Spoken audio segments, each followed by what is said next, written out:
Boa noite, meus irmãos amados. A graça e a boa paz do Senhor Jesus seja sobre nós. Que o Senhor esteja nos acompanhando, nos dirigindo. Abrimos aqui um culto, novo culto, nesta quarta-feira, 1º de julho. Estamos, se Deus permitir, fazendo o último culto gravado neste ambiente que vocês têm visto nessas últimas muitas semanas.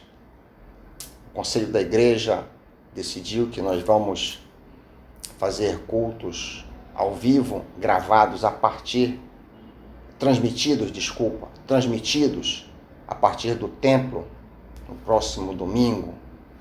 Então vamos iniciar as nossas atividades, embora sem audiência, por precaução, sem a presença dos irmãos ainda. E aí estaremos reavaliando no decorrer do mês para ver quando poderemos mudar este quadro. Mas que Deus nos dê graça, orem para que o Senhor dê graça ao conselho, para que possamos caminhar de uma maneira sábia e com muita precaução, cuidado e cautela. Vamos orar iniciando este culto. Pai querido, obrigado, Senhor, por nos trazer aqui nesta noite. Aceita o nosso culto, fala aos nossos corações, queremos ouvir a Tua palavra, queremos Te louvar nos cânticos, queremos participar na obra do Senhor. Oramos em nome de Jesus. Amém.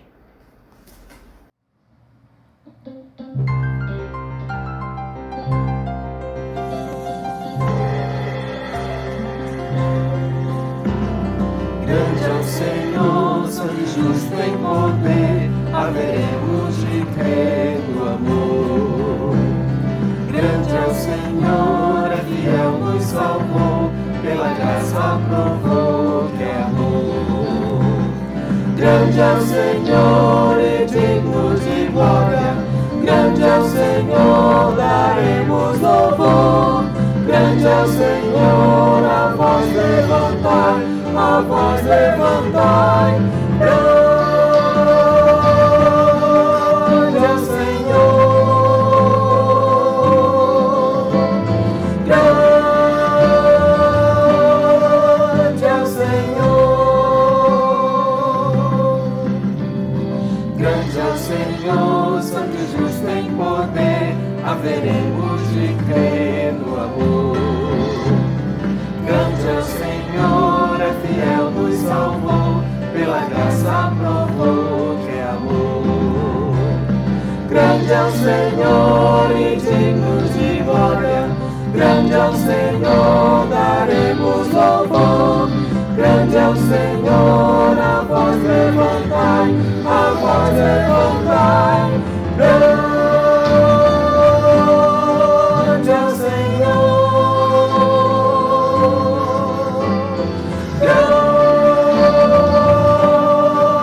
é o Senhor, grande é o Senhor e digno de glória, grande é o Senhor, daremos louvor.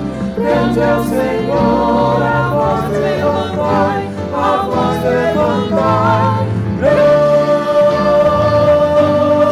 Grande é o Senhor,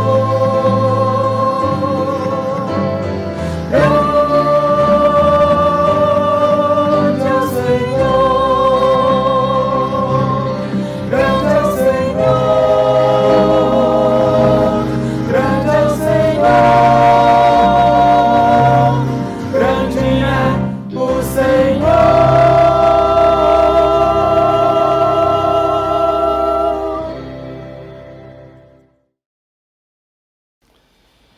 Este é o momento tradicional de dízimos e ofertas, momento que também oramos pedindo a Deus que nos conceda graça.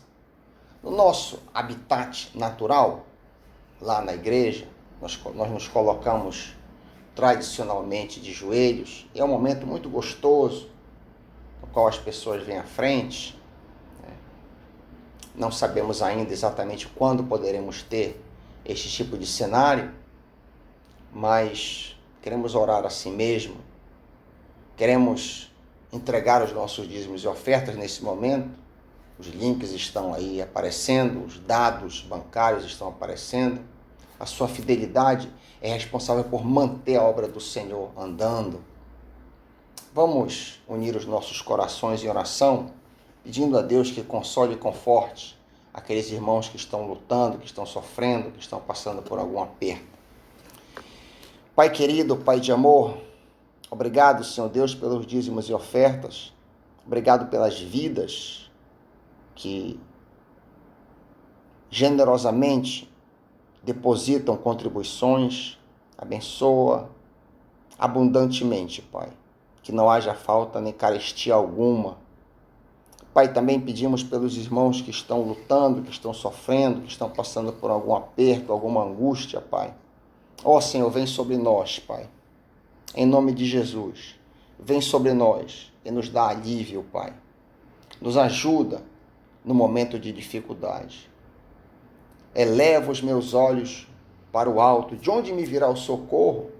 O meu socorro vem do Senhor, que fez os céus e a terra. É o Senhor o nosso socorro. És tu, papai, o nosso socorro. Socorro bem presente no momento da angústia. Vem consolar, vem confortar, vem orientar os teus filhos que noite e dia clamam por ti. Recebe estas orações no nome e pelo amor de Jesus. Amém.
Mais uma vez, que a graça e a abundante paz do Senhor Jesus floresça nos nossos corações. Nesta quarta, nós vamos considerar o Salmo 20. Salmo de número 20. Eu queria te convidar, como sempre faço, a que você acompanhe na sua Bíblia o estudo, a exposição do texto. Deixa a Bíblia aberta enquanto nós caminhamos pelo texto, tentando entendê-lo e também, se possível, arrancando lições para as nossas vidas.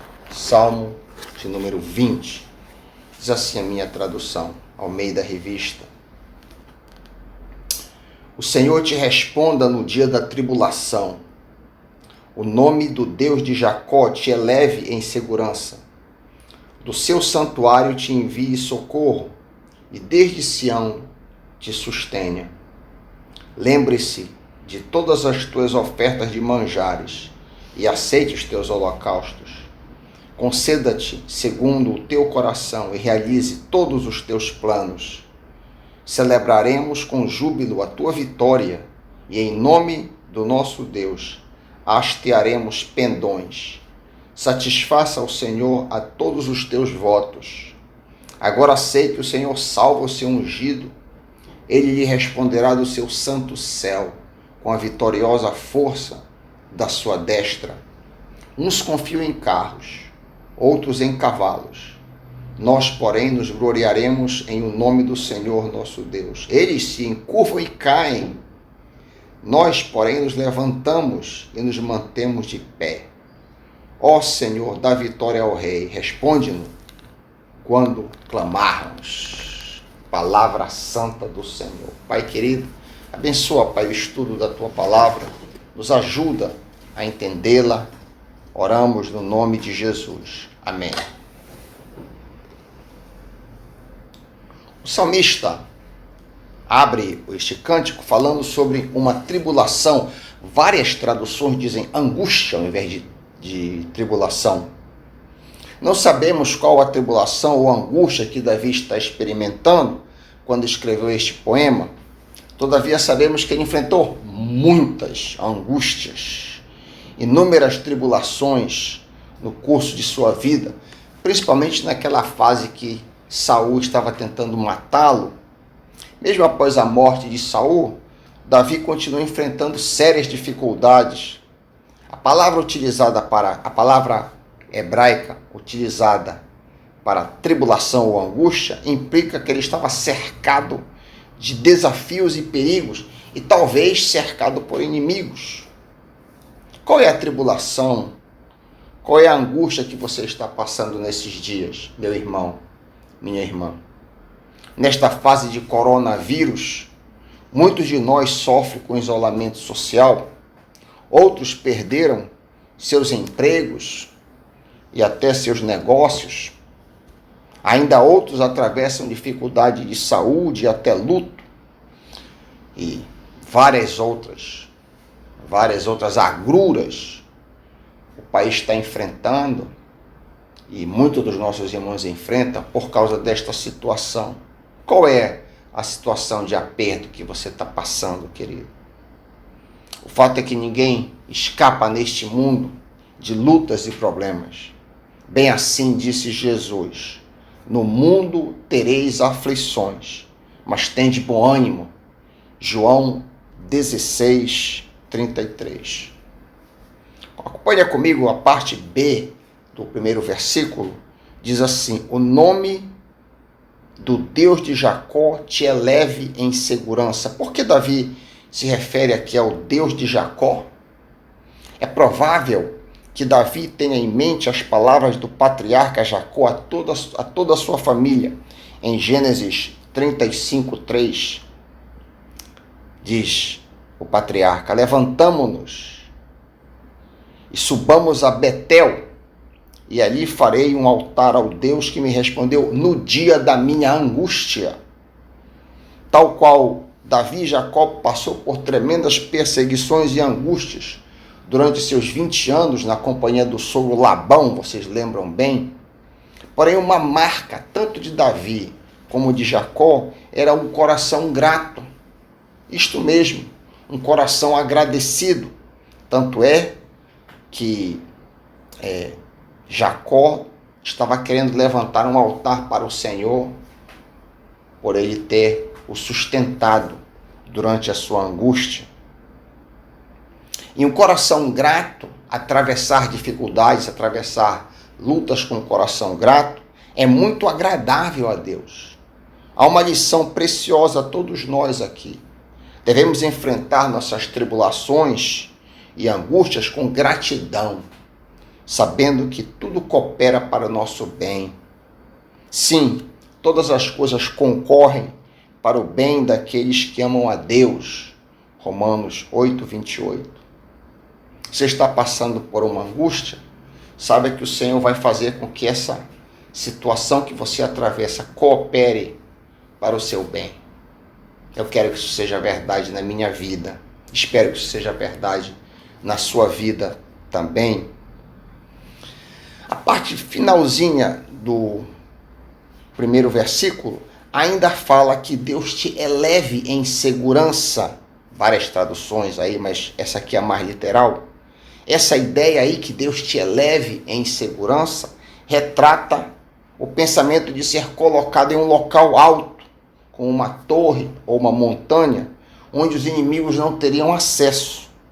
Lembramos das palavras do Salmo 9, versículo 9. O Senhor será um alto refúgio para o oprimido, um alto refúgio no dia da angústia. No final das contas, somente Deus é a nossa segurança, só Ele pode nos elevar e nos abrigar, nos dar proteção no dia da angústia. Davi ora no versículo 2, que Deus do seu santuário te envie socorro, diz ele, versículo 2, e desde Sião te sustenha. O que significa isso? Sião aqui se refere a Jerusalém, onde se localizava o santuário de Deus. Dentro do santuário estava a Arca da Aliança, que representava a presença de Deus, na direção da qual o povo orava, e Deus então deveria responder. O versículo 3 traz o importante pensamento. Deus observa e recompensa a nossa obra, feita em prol do reino. O texto diz, verso 3, lembre-se de todas as tuas ofertas e aceite os teus holocaustos. Note, o Senhor avalia nossas obras e nos galardoa de acordo com sua vontade. Aqui não se trata de uma questão de toma lá da cá. Não é porque você trabalha para o Senhor, você é um voluntário, você é um obreiro, você de alguma maneira atua na obra do Senhor, que o Senhor vai correspondentemente te agradecer. Toma lá daqui, isso aqui é o evangelho da prosperidade. Não é isso não. Mas Deus tem um galardão para aqueles servos que trabalham com alegria voluntária e sincera. Lemos em 1 Coríntios 15, 58, que devemos ser abundantes na obra do Senhor, sabendo que no Senhor o nosso trabalho não é vão. Trabalhar, se voluntariar, se envolver na obra do Senhor não é vão. Atente para as palavras do próprio Jesus em Apocalipse 22, 12. Diz ele, eis que venho sem demora, e comigo está o galardão, que tenho para retribuir a cada um, segundo as suas obras. Nós seremos recompensados, sim, pelas obras feitas com amor e sinceridade. Daí a oração aqui de Davi. Lembre-se o Senhor de todas as tuas ofertas. No verso 4, o verso seguinte, vemos aqui uma oração muito desejada por todos nós. Que Deus conceda a ti, conforme o teu coração, e cumpra todo o seu plano. Vem à nossa mente as palavras do mesmo Davi, palavra belíssima, no Salmo 37, 4. Agrada-te do Senhor, e Ele satisfará os desejos do teu coração. Qual de nós não tem bons desejos e planos que gostaria de ver realizados? Eu imagino que a esmagadora maioria de nós tem desejos, tem ambições, boas ambições, que gostariam de ver realizados. Alguns aspiram por um bom trabalho, com o qual possa se manter. Outros por um cônjuge, ter um esposo, ter uma esposa. Ainda outros gostariam de ter filhos, e quem sabe até outros mais velhos gostariam de ter netos. Todos nós temos desejos no coração que gostaríamos de ver realizado. Eu gosto muito da tradução da Nova Bíblia Viva para este Salmo 37:4. Faça do Senhor a tua grande alegria, e Ele dará a você os desejos do teu coração. Você quer ver o seu desejo, o seu bom desejo acontecer? Te alegra no Senhor, busca o Senhor, e Ele concederá o teu desejo. Por sinal, essa alegria é repetida no versículo 5 do nosso Salmo. Olha o versículo 5, Salmo 20, verso 5.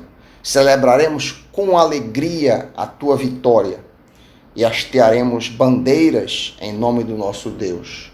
Que o Senhor responda a todas as tuas orações. Este salmo também é um cântico associado à guerra. Ele expressa a certeza que Israel venceria suas batalhas e celebraria estas vitórias com grande alegria.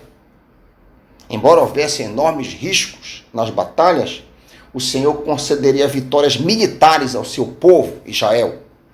Os inimigos de Israel seriam inevitavelmente derrotados, pois Deus estava com sua nação. Se nós espiritualizássemos isso aqui, já que nós somos crentes da nova aliança, se nós tirássemos do mundo tangível, do mundo concreto, e espiritualizássemos esse versículo, diríamos que o crente tem 3 grandes inimigos. Davi está falando sobre os inimigos, vitória sobre os inimigos. Mas nós aqui precisamos contextualizar. O crente do Novo Testamento tem 3 grandes inimigos. O primeiro é a carne. A carne que está debaixo do pendor do pecado, a carne que nos puxa para baixo, pois o pecado reside nela. O segundo grande inimigo é o mundo. Este mundo, com suas muitas atrações, nos tenta de todas as formas, nos seduz de todas as maneiras para que pequemos contra Deus. O mundo é o palco armado que está diante de nós, diante dos nossos olhos, aí nos atraindo de muitas maneiras. O terceiro inimigo é o diabo, o nosso adversário, que anda ao nosso redor como um leão tentando nos devorar. Embora tenhamos esses 3 grandes inimigos, a vitória é nossa, a vitória sobre o inimigo é nossa, pois maior é aquele que está em nós do que aquele que está no mundo. Não é assim que o apóstolo João nos ensina? Filhinhos, vocês pertencem a Deus e já venceram os falsos profetas, pois o Espírito que está em vocês é maior do que o Espírito que está no mundo. Sim, nós somos mais que vencedores por meio de Cristo Jesus. Consequentemente, querido, não existe nenhum pecado que não possa ser vencido.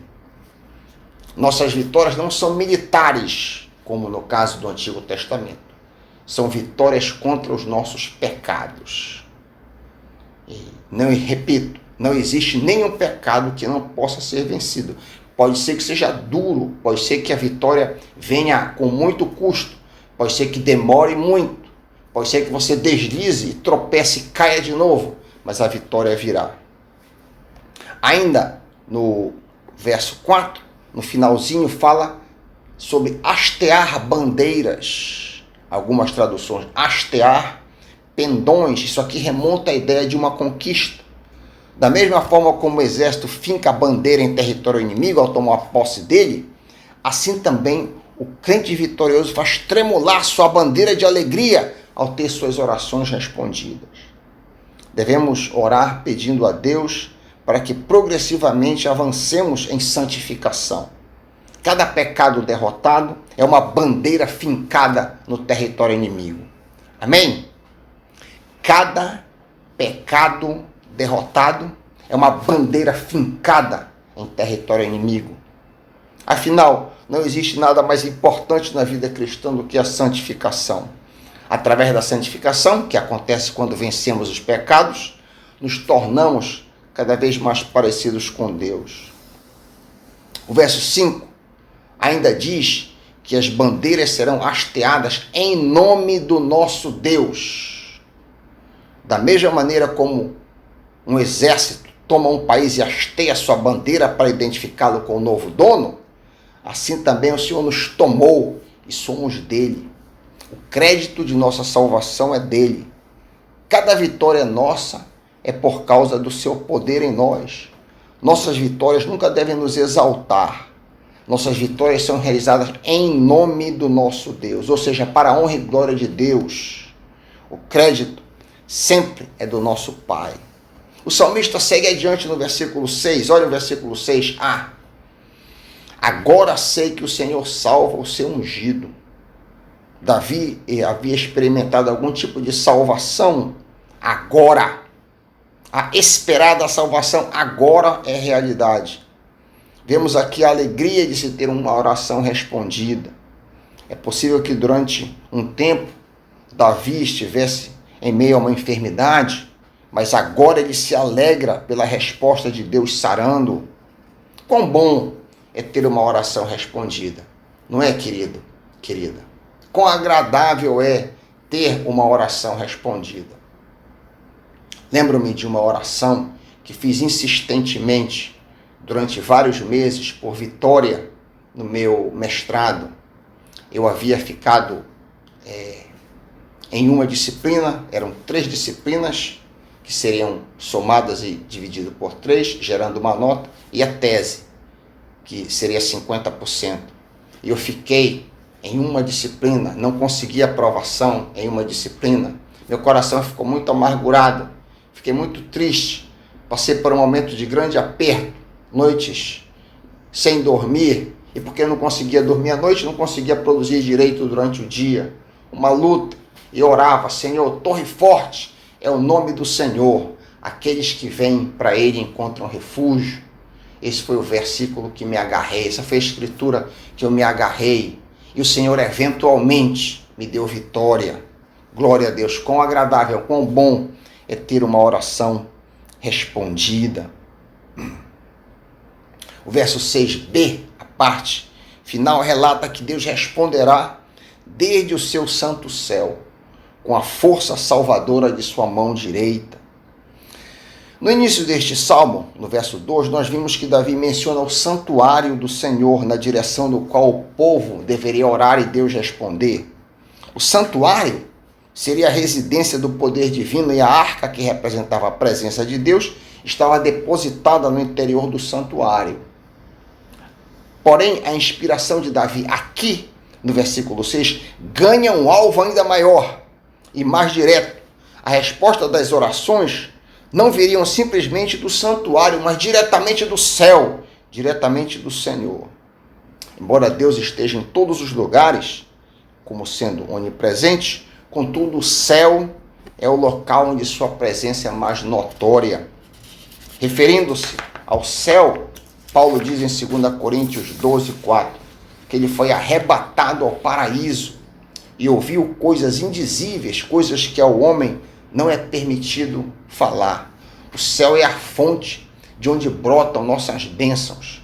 O céu também é nosso destino final.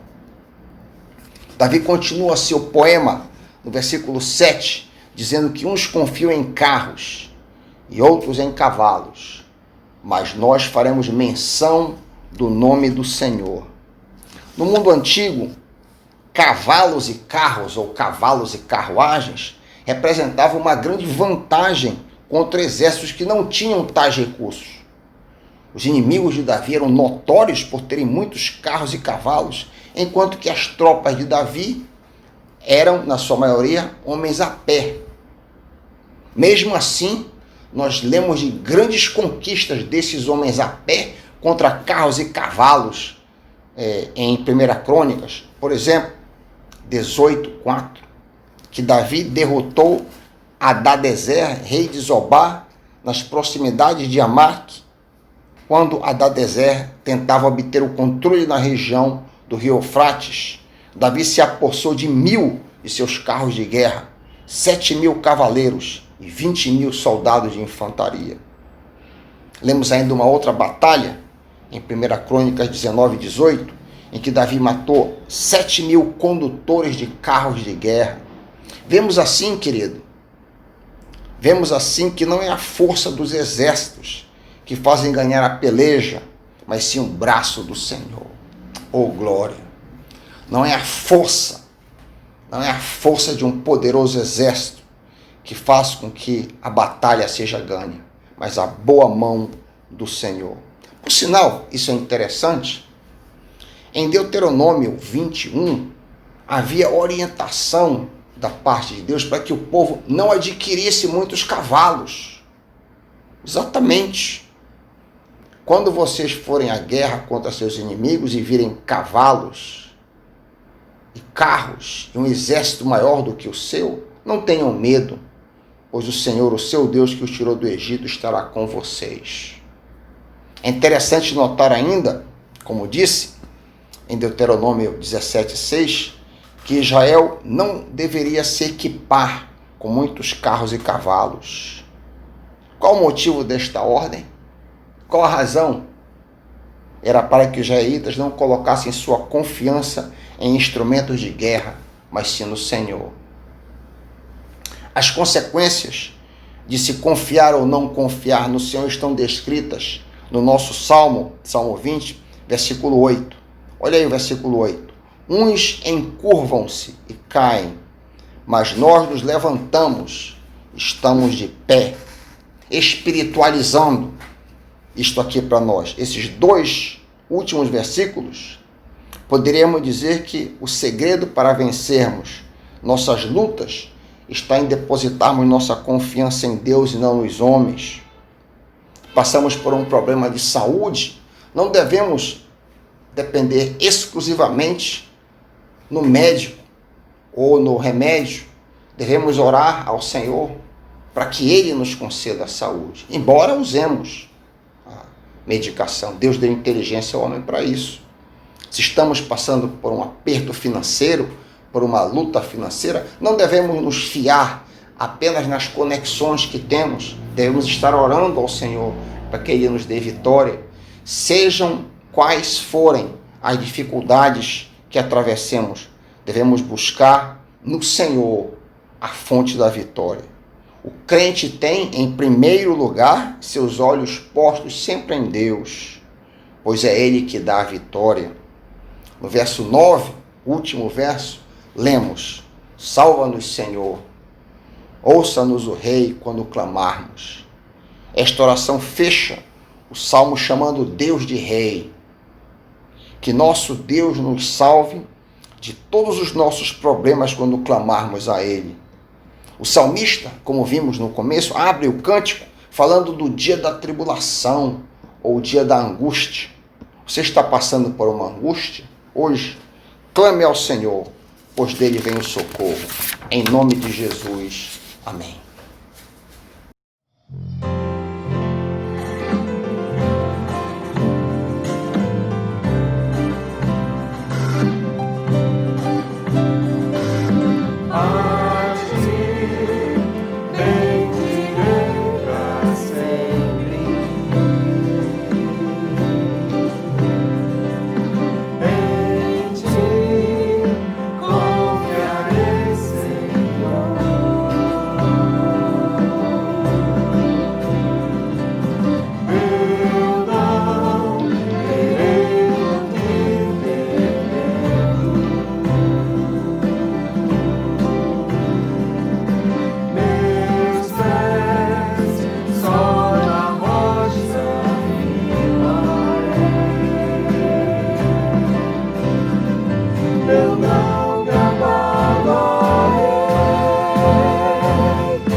Meus irmãos amados, chegamos ao final de mais um culto, agradecidos a Deus por seu sustento, por sua graça. Como dissemos, como já anunciamos no começo, este culto deve ser o último gravado neste modelo, já que devemos iniciar as nossas atividades no primeiro domingo de julho, que é o próximo domingo, com transmissões ao vivo, ainda sem audiência. Que Deus nos oriente, nos capacite, nos dê prudência para que possamos conduzir a igreja do Senhor de acordo com a sua vontade. Vamos orar, encerrando assim este culto. Que o amor de Deus, o Pai, que a graça salvadora do Filho e a consolação do Espírito Santo de Deus seja conosco. Amém.